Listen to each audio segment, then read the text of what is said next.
আসসালামু আলাইকুম। আমি মোহাম্মদ আশিকুজ্জামান। আমি তোমাদের সামনে আজকে ডিজাইন অফ মেশিন এলিমেন্টের সপ্তম অধ্যায় কাপলিং ডিভাইস নিয়ে তোমাদের সামনে আমি আলোচনা করব।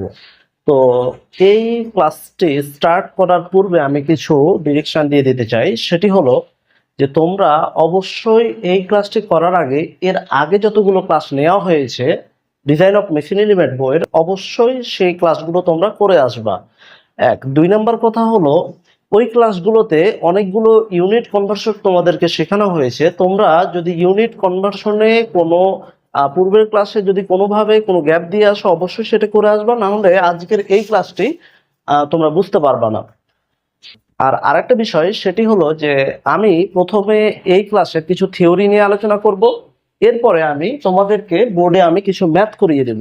আমি এই অধ্যায়টির মোট 4টি ম্যাথ করিয়ে দিব এবং এমনভাবে করিয়ে দিব যেন তোমরা বাকি ম্যাথগুলো যেগুলো আছে সেগুলো তোমরা করতে পারো।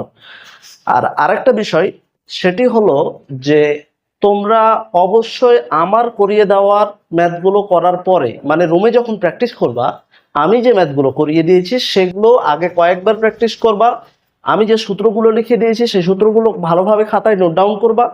এগুলো করার পরে অবশ্যই বাকি ম্যাথে করতে যাবা, তাহলে তোমরা সহজেই অধ্যায়টি শেষ করে দিতে পারবা। তো আমি তোমাদের আজকে যে অধ্যায়টি নিয়ে আলোচনা করব সেটি হলো যে কাপলিং ডিভাইস। আমি বলবো যে শ্যাফট কাপলিং। শ্যাফট কাপলিংটা কি? শ্যাফট তোমরা এর আগের অধ্যায়ে করেছো বা তোমরা এর আগের সেমিস্টারে শ্যাফট সম্পর্কে পড়েছিলা। শ্যাফটের কাজ মূলত হচ্ছে পাওয়ার ট্রান্সফার করা। শ্যাফট কাপলিংটা হলো মেকানিক্যাল এমন একটি ডিভাইস, যে ডিভাইসটি তোমার যে একাধিক শ্যাফট, মানে দুইটি শ্যাফট বা একাধিক দুই বা ততোধিক শ্যাফট একত্রে কানেক্ট হয়ে এক জায়গা থেকে আরেক জায়গায় পাওয়ার ট্রান্সফার করা হয়। তো দুইটি শ্যাফট যদি তোমার এক জায়গায় কানেক্ট করা হয়, তাহলে সেই ক্ষেত্রে যে আমরা এক জায়গায় কানেক্ট করার মাধ্যমে আমরা যে কাপলিংটা ক্রিয়েট করি বা এটা এই যে আমরা একটার সাথে আরেকটি যে সংযোগ করব, এটি স্থায়ী হতে পারে বা অস্থায়ী হতে পারে। তো সংযোগ করার পরে আমরা এক জায়গা থেকে আর এক জায়গায় কি করব, পাওয়ারটাকে ট্রান্সফার করব। তো এটাই মূলত হচ্ছে শ্যাফট কাপলিং। এখন কাপলিং ডিভাইসটা কি? কাপলিং ডিভাইসটা হলো এই যে আমরা কাপলিং করে ফেললাম, একাধিক শ্যাফটের মাধ্যমে আমরা যখন একটা কাপলিং করে ফেললাম, এই কাপলিংটাকেই বলছে যে কাপলিং ডিভাইস।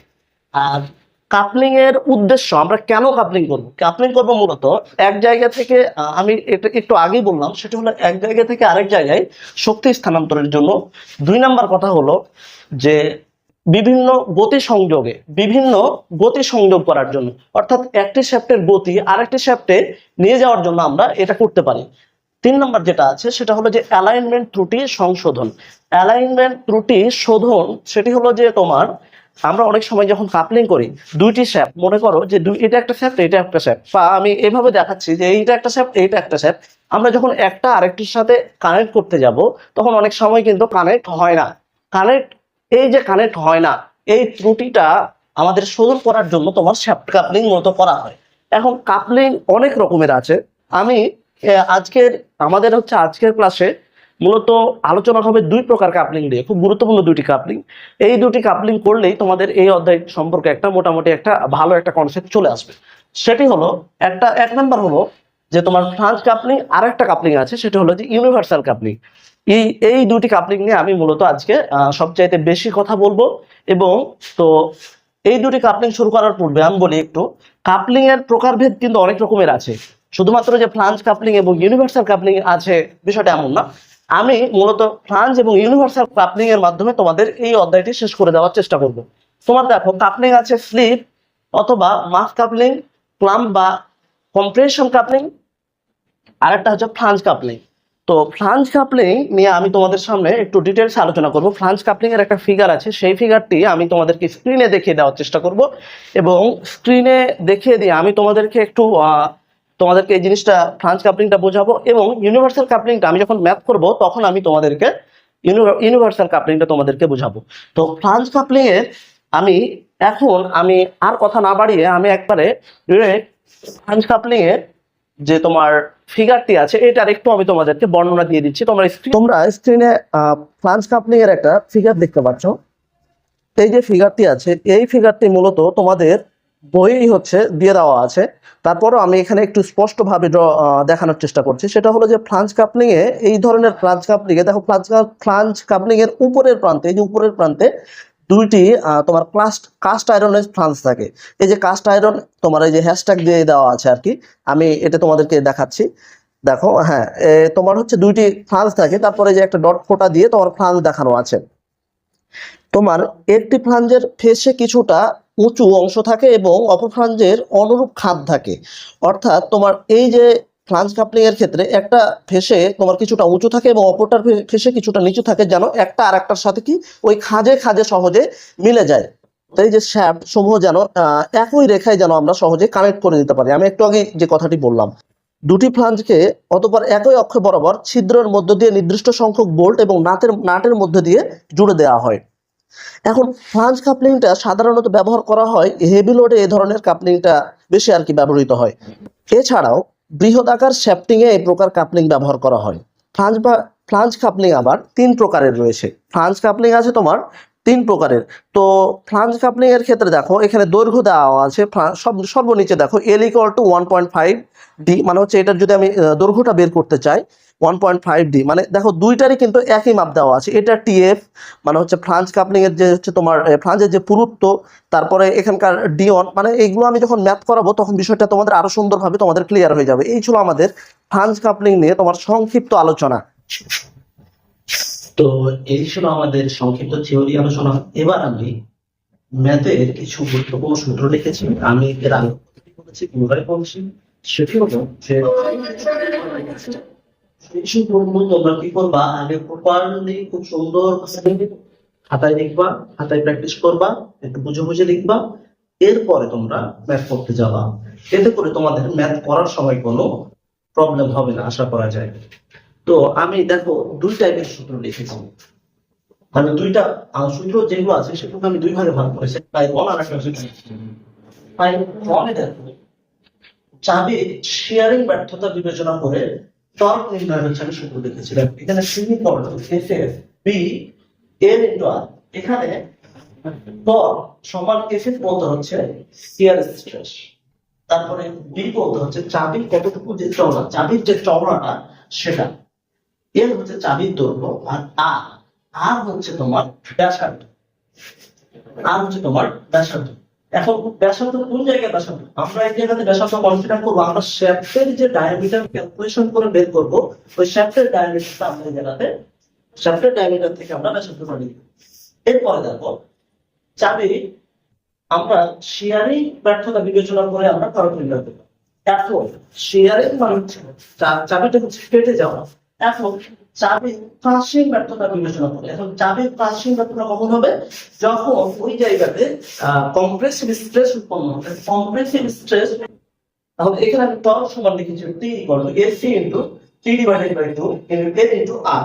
এখানে এসি হচ্ছে কম্প্রেসিভ স্ট্রেস এবং টি বাই 2, টি হচ্ছে তোমার চাবির যে হচ্ছে তোমার পুরুত্ব, এল চাবির দৈর্ঘ্য, আর হচ্ছে তোমার কিছু করে আমি আগে যে আমি ব্যাসার্ধ দেখালাম আর সেটা। তারপরে সেটা হলো যে ফ্লাঞ্জের ক্ষেত্রে আবেগ সংযোগ করে শেয়ারিং ব্যর্থতা বিবেচনা করে, ফ্লাঞ্জের ক্ষেত্রে শেয়ারিং ব্যর্থতা বিবেচনা করে আমি যদি টর্ক নির্ণয় করতে চাই, তাহলে T equal to pi D square divided by 2 into T F into S S prime. এখানে একটু বলি, এখানে ডি বলতে হচ্ছে ডায়ামিটার, এটা আমরা বুঝছি। টিএফ টাকে, টিএফ হচ্ছে ফ্লাঞ্জের যে পুরুত্ব, আমি ফ্লাঞ্জের দূরত্ব তোমার কিছুক্ষণ আগে আমি যে তোমাদের স্ক্রিনে যে ফ্লাঞ্জ কাপলিংটা দেখালাম, ওই জায়গায় টিএফ লেখা আছে এক জায়গায়, ওই টিএফটাই হচ্ছে এটা। তারপর হচ্ছে এসএস প্রাইম, মানে ফ্লাঞ্জের ক্ষেত্রে তোমার শিয়ার স্ট্রেস থাকে। তারপর বোল্টের ক্ষেত্রে যদি টর্ক নির্ণয় করতে চাই, বোল্টের ক্ষেত্রে টর্ক নির্ণয় করার সূত্র হলো, পাই by 4 Dion square FF into Dion divided by 2 into N. এখন কথা হলো N বলতে যে এখানে ডিয়ন, এই ডিয়ন মানে তো আমরা বুঝলাম, কিন্তু এই ডিয়নটা কি, এই ডিয়ন হলো পিচ বৃত্তের ব্যাস। পিচ বৃত্তের ব্যাস আমরা নির্ণয় করব কিভাবে, ডিয়ন ইকুয়াল টু 3D। এখন এই ডিটা আবার এই যে শ্যাফটের শেয়ারিং ব্যর্থতা বিবেচনা করে আমরা এই ক্যালকুলেশন করে একটা আমরা ডি পাবো এই জায়গা থেকে। এই ডিটা হলো তোমার এই জায়গার ডি। এরপর দেখো এই ছিল 1 নম্বর টাইপ। 1 নম্বর টাইপের জন্য আমাদের হচ্ছে কি করতে হবে, কিছু এম্পিরিক্যাল ফর্মুলা করতে হবে। দেখো এখানে হচ্ছে এন হচ্ছে তোমার কি, এন বলতে হচ্ছে তোমার বোল্টের সংখ্যা। প্রশ্নে বোল্টের সংখ্যা যদি দিয়ে দেওয়া থাকে তাহলে তো ভালো, আর যদি প্রশ্নে বোল্টের সংখ্যা দিয়ে দেওয়া না থাকে তাহলে সেক্ষেত্রে বোল্টের সংখ্যা নির্ণয় করতে হচ্ছে 4/15 ইন্টু ডি প্লাস 3। এই হলো আমাদের বোল্টের সংখ্যা। এখানে একটু কথা, সেটা হলো এন এর মানটা ক্যালকুলেশনের সুবিধার্থে আমরা অলওয়েজ পূর্ণ সংখ্যা নেব।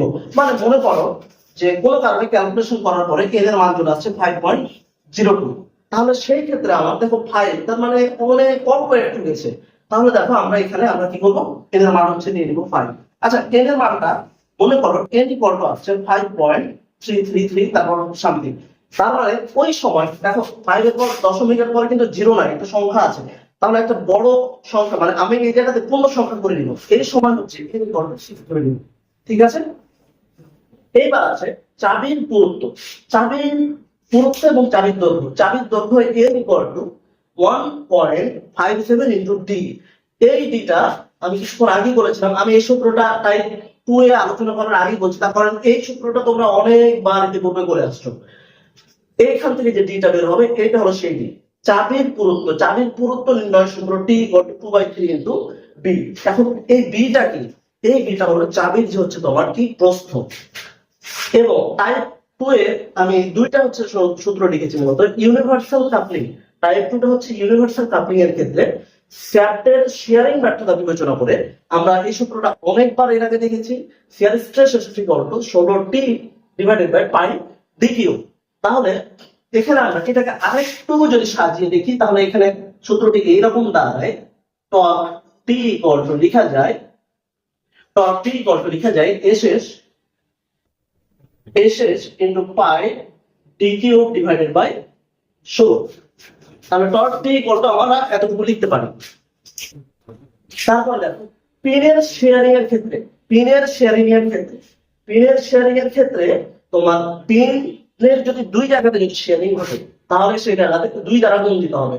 2 into pi divided by 4 DP, মানে হচ্ছে পিনের হচ্ছে তোমার পিনের যে ব্যাস সেটা, এসপি মানে পিনের ক্ষেত্রে হচ্ছে শেয়ার স্ট্রেস।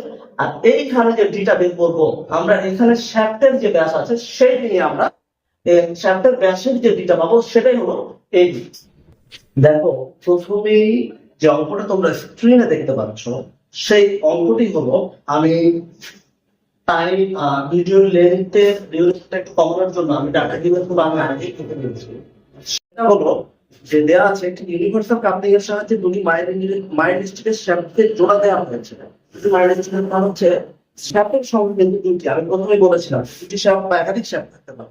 উক্ত শ্যাফট সমূহ প্রতি মিনিটে 180 বার ঘুরে, তার মানে এন এর মান দেওয়া আছে, আমাকে আরপিএম এর মান দেওয়া আছে কতবার, 180 বার, যেটা আমি লিখেছি। তারপরে বলছে 160 এইচপি বা অশ্ব শক্তি পরিবহন করে, তাহলে পি এর মান দেওয়া আছে 160 এইচপি। তারপরে হচ্ছে শ্যাফট ও পিনে অনুমোদিত শেয়ার স্ট্রেস যথাক্রমে 560 কেজি পার সেন্টিমিটার স্কয়ার ও 320 কেজি পার সেন্টিমিটার স্কয়ার হলে শ্যাফট এবং পিনের মেজারমেন্ট করতে বলছে। দেখো দুইটা ডাটা দেওয়া আছে, এখন একটু কথা বলি। সেটা হলো যে দেখো এখানে যে স্ট্রেস গুলো দেওয়া আছে, এখানে ইউনিট দেওয়া আছে কেজি পার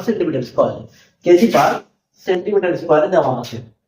তারপরে দেখো এখানে আমি পাওয়ারের ইউনিটটা তুমি চাইলে কেজি পার সেন্টিমিটার স্কয়ারে ওভারঅল ক্যালকুলেশন করে নিয়ে যেতে পারো, অথবা যে এককই করো দৈর্ঘ্যের যে এককটা হবে অবশ্যই সেটিকে একই একক, সব প্রত্যেকটা মানে একই একক রাখতে হবে।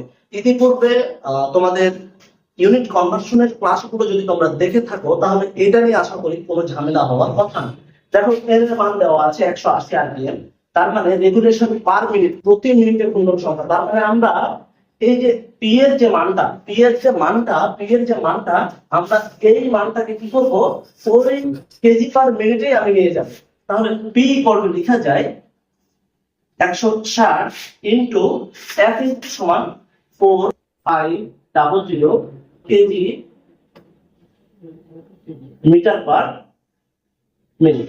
এখন দেখো এইখানে আছে মিটার, এখানে আছে সেন্টিমিটার, তার মানে হয় এই সেন্টিমিটারকে মিটার করতে হবে অথবা এই মিটারকে সেন্টিমিটার করতে হবে। আচ্ছা, শ্যাফটের ব্যাস নির্ণয়ের সূত্র আমরা কিছুক্ষণ আগে আমি দেখেছিলাম, খাতাতে তোমরা লিখেছো। সেই সূত্রটি হলো S equal to 16t divided by pi d cube. আচ্ছা দেখো তো, আমার শিয়ার স্ট্রেসের মান দেওয়া আছে, এখন কিসের মান লাগবে বলতো? এখানে আমার টর্কের মান নাই। টর্কের মানটা আমরা যদি এখানে বের করে ফেলতে পারি, তাহলে আমরা কি করবো? ওই সূত্রে বসিয়ে দিয়ে আমরা কি করবো? আমরা ডায়ামিটারের মানটা বের করে নিতে পারবো। তাহলে আমাদের প্রথম যে টার্গেট সেটা হলো টর্কের মান বের করা। তো টর্কের মান বের করার ক্ষেত্রে আমরা সূত্র জানি, পাওয়ারের একটা সূত্র জানি, P equal to 2 pi m into t। Torque P equal to কি দেখা যায়? P divided by 2 pi m। তাহলে এখানে আমি যে মানটা পুট করি, এই জায়গাতে যদি আমরা মানটা বসিয়ে দিই, যদি এখানে মানটা বসিয়ে দিই, তাহলে পাওয়ারের ক্ষেত্রে আমরা এখানে যেটা বের করেছিলাম 160 কিন্তু 4500 ডিভাইডেড বাই 2 পাই ইনটু এর মান হচ্ছে 180। আচ্ছা, এটা যদি আমরা ক্যালকুলেটর করি তাহলে আমাদের মান হচ্ছে 636.62 কেজি মিটার। একে যদি আমরা সেন্টিমিটার করি 63662 কেজি সেন্টিমিটার। আমরা কিভাবে করলাম? 100 দ্বারা জাস্ট খালি গুণ করে দিয়েছি, মিটার থেকে আমরা সেন্টিমিটারে চলে গেছি। তো দেখো আমরা টর্ক পেয়ে গেছি। এখন আমাদের কাঙ্ক্ষিত যে শ্যাফটের ব্যাস এটা আমরা বের করে ফেলবো। কিভাবে বের করবো? এস কত আমরা জানি, এস ইকুয়াল টু হইল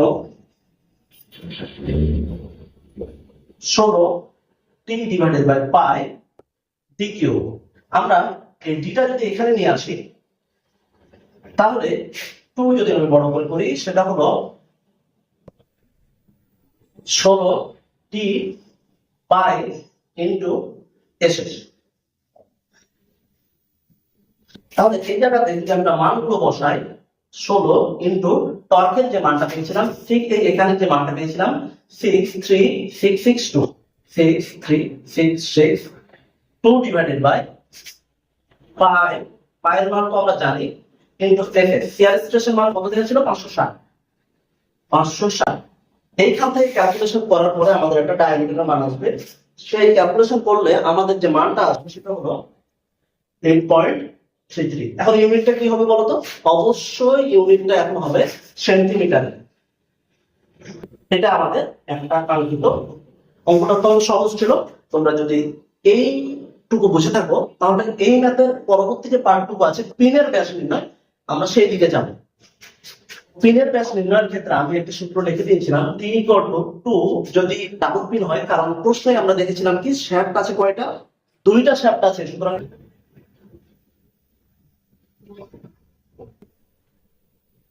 একটা পিনের যদি 2টা পয়েন্টে যদি তোমার শেয়ার ঘটে, মনে করো এই একটা পয়েন্টে শেয়ার ঘটেছে, এই একটা পয়েন্টে শেয়ার ঘটেছে বা ঘটতে পারে, এই 2টা পয়েন্টের শেয়ারিং মানে এই 2টা পয়েন্টের শেয়ারিং বিবেচনা করে এখানে 2টা শ্যাফট আছে, মানে এটা না যে হচ্ছে 2টা পিনে 2টা পিন আছে, বিষয়টা এমন না।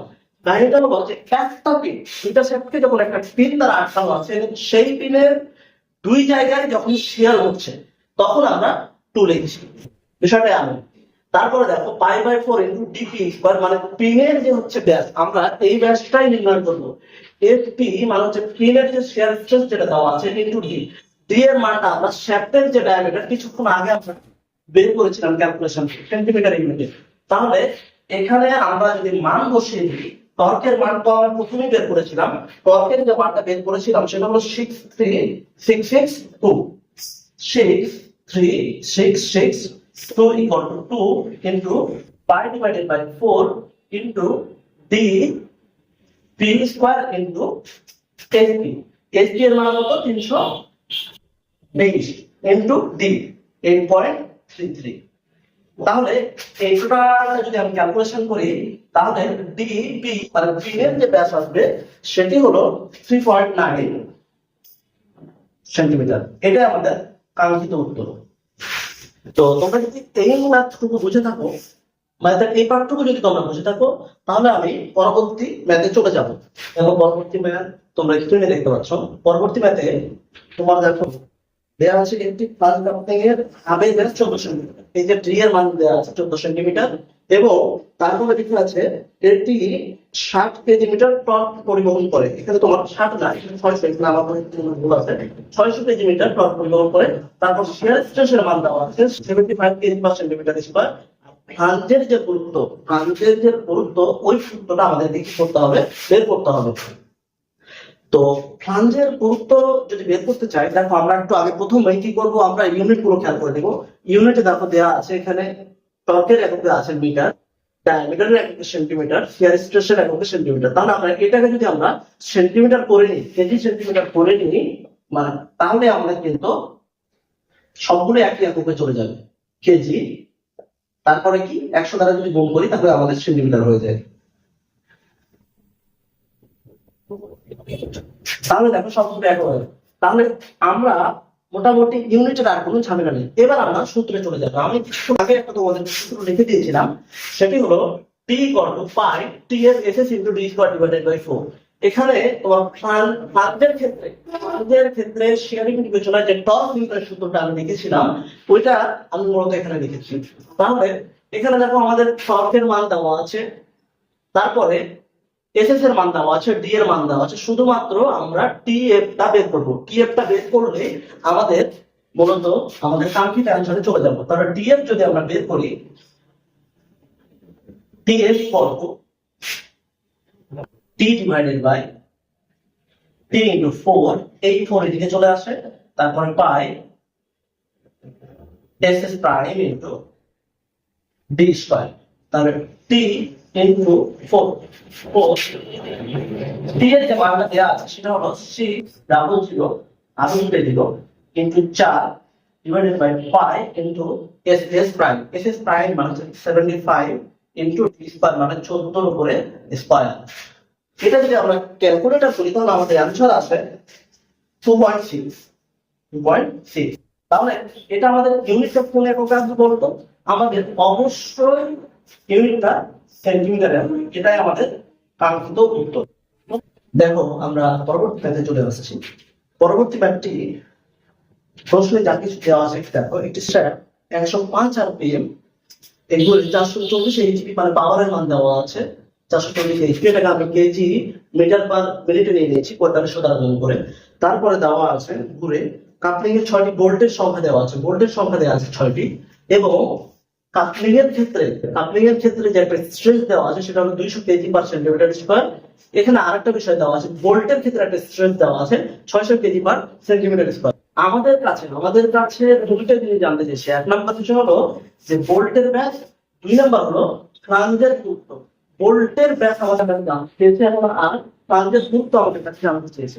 তাহলে আমরা প্রথমে ভোল্টের ব্যাসটা যদি নির্ণয় করি, ভোল্টের ব্যাস নির্ণয় করার জন্য আমি প্রথমে একটা সূত্র লিখে নিয়েছি, কারণ এখানে লিখেছি দেখো T equal to pi divided by 4 d1 square into SS A into N into T divided by 2। এখানে একটা কথা বলি, সেটি হলো যে দেখো এই যে d1 এর যে মানটা আছে এটাই তো আমাদের ভোল্টের ব্যাস, এটাই তো আমি বলেছিলাম। তাহলে এই d1 এর মানটা আমি বের করব। প্রশ্নে এসএস এর মান দেওয়া আছে, এন এর মান দেওয়া আছে, নাই কিসের মান, এই ডি এর মান নাই এবং এই টর্কের মান নাই।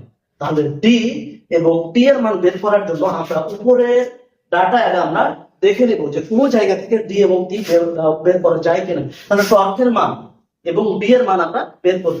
আচ্ছা, এডি সমান আমি এম্পিরিক্যাল সূত্রে হয়তো বা লিখেছিলাম, আর যদি না লিখে থাকি তাহলে তোমরা একটু এটা উঠায় নিবা। বৃত্তের ব্যাস ডি ইকুয়াল টু 3d। এডিটা কোন ডি বলতো?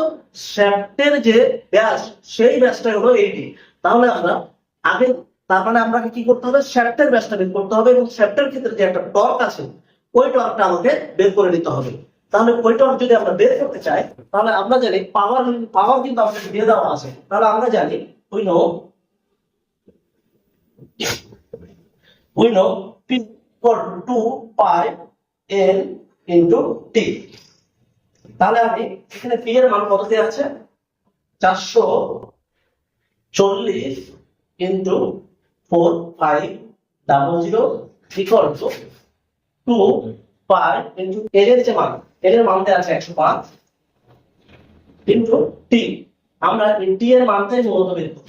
এখান থেকে ক্যালকুলেটর করলে টি এর যে মানটা আসবে সেটা অবশ্যই আসবে কি কেজি মিটারে আসবে।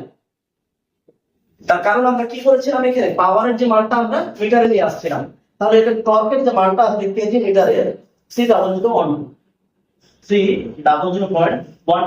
এটাকে যদি আমরা সেন্টিমিটার করি তাহলে আমাদের মান আসে 0012 কেজি সেন্টিমিটার। তাহলে আমরা টর্কের মান পেয়ে গেছি। টর্কের মান যদি আমরা পেয়ে থাকি তাহলে এখানে আমরা টর্কের মান পেয়ে গেছি, তার মানে এখানে এই ডি ইকুয়াল টু লেখা যায় টি ইকুয়াল টু 3D। তার মানে আমরা শ্যাফটের এখন যদি ব্যাসটা বের করে ফেলতে পারি, ওই ব্যাসটা এখানে যদি বসিয়ে দিই, এইখানে বসানোর পরে আমরা বি এর মানটা পাবো। তাহলে আমরা ওভারঅল এই জায়গা থেকে আমরা ভোল্টেজ যে ব্যাস সেটা আমরা বের করে ফেলতে পারবো। তাহলে আমরা কি করবো, শ্যাফটের ব্যাস বের করবো। শ্যাফটের ক্ষেত্রে আমরা জানি এস এর equal to 16T divided by pi d cube. তাহলে আমরা একটু যদি সাজিয়ে দিই তাহলে লেখা যায় ডি ইকুয়াল টু, এটা সমানের এই পারে চলে আসে 16T divided by pi into S. তাহলে 16 ইনটু টর্কের মান আমরা কত পেয়েছি 30012 divided by pi into S. S এর মান যেটা দেয়া আছে প্রশ্নে সেটি হলো 600। এটা যদি আমরা ক্যালকুলেটর করি তাহলে আমাদের এই ডি এর যে মানটা আসবে, এটা যদি আমরা ক্যালকুলেটর করি তাহলে আমাদের যে ডি এর যে মানটা আসবে সেটি হলো 6.34।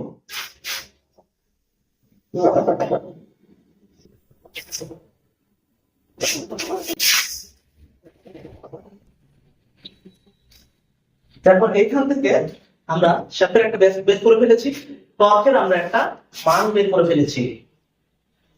আমি বক্স দিয়ে এটা ক্লোজ করে দিলাম, শ্যাফটের মান আমরা বের করে ফেলেছি।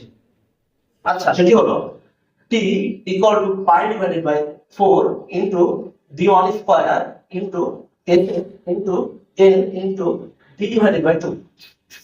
আমরা একটু মডিফাই করে দেখি, তাহলে আমরা বের করব তো d1 নাকি। d1 যদি বের করি তাহলে এই দিকে হয় 4, 2 এটা উপরে চলে যায়, তাহলে d1 স্কয়ার ইকুয়াল টু লেখা যায় d1 ইকুয়াল টু একবারই লিখে দিলাম রুট ওভার তোমার 4 ইনটু 2 ইনটু তোমার এখানে আরেকটা কি আছে, টর্ক আছে। এই টর্কের যে মানটা সেটা আমি বের করেছিলাম 30012 ডিভাইডেড বাই এখানে আমি কি করলাম, এটা বসানোর পরে এবার আমার মান কি আছে SS into N, SS into N into D. S এর মান দেয়া আছে তোমার, এস এর মান দেয়া আছে 600 ইনটু এন, এন মানে হচ্ছে কি ভোল্টেজ সংখ্যা কয়টা দেয়া আছে 6টা, ইনটু ডি। ডি বলতে হচ্ছে কি বলেছিলাম 3D, 3 ইনটু ডি। ডি বলতে হচ্ছে কত, ছোট D, 3D 3 into D. D বলতে হচ্ছে আমি কত বের করেছিলাম 6.34। তাহলে এটা যদি আমি ক্যালকুলেশন করি তাহলে আমাদের ক্যালকুলেটর করলে আমাদের মান যেটা আছে সেটি হলো 1.06 সেন্টিমিটার। এটা আমাদের কাঙ্ক্ষিত। তো এই ম্যাথটি তোমরা যদি এতটুকু অংশ বুঝে থাকো তাহলে এই ম্যাথের পরবর্তী যে পার্টটুকু আছে সেটি আমি করবো এখন। এই ম্যাথের পরবর্তী পার্ট সেটি হলো ফ্লাঞ্জের যে দূরত্ব আমাদেরকে বের করতে বলছে। তো ফ্লাঞ্জের দূরত্ব বের করবো, তো আমরা ফ্লাঞ্জের শেয়ারিং ব্যর্থতা বিবেচনা করে একটা সূত্র লিখেছিলাম, সেটা হলো T equal to pi D into SC into D divided by 2। এখন কথা হলো এইখানে যে ডি আছে, এই ডি হচ্ছে হাফের ব্যাস। এই ডিটা এই সূত্রটা মেবি আমি লিখে দিই, এই ডি ইকুয়াল টু তোমাকে লিখতে হবে হাফের ব্যাস 2 ইনটু ডি। এই আর তো এখানে যে ডিটা আছে কি, এই ডিটা হচ্ছে কি আমাদের প্রথমে আমরা যে শ্যাফটের যে হচ্ছে আমরা ব্যাস পেয়েছিলাম সেটি, শ্যাফটের ব্যাস পেয়েছিলাম আমরা।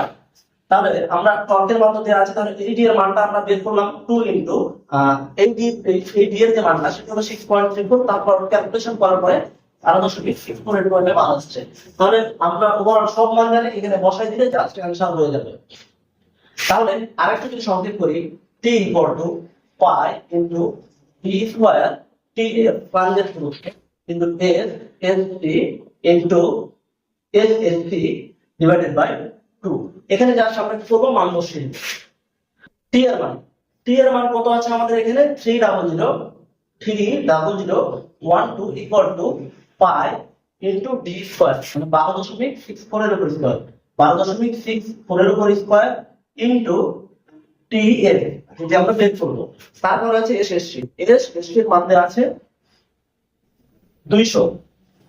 এরপরে আছে তাহলে এখান থেকে আমরা ক্যালকুলেশন করলে টি এর ফাংশনের যে উত্তর সেটা পাই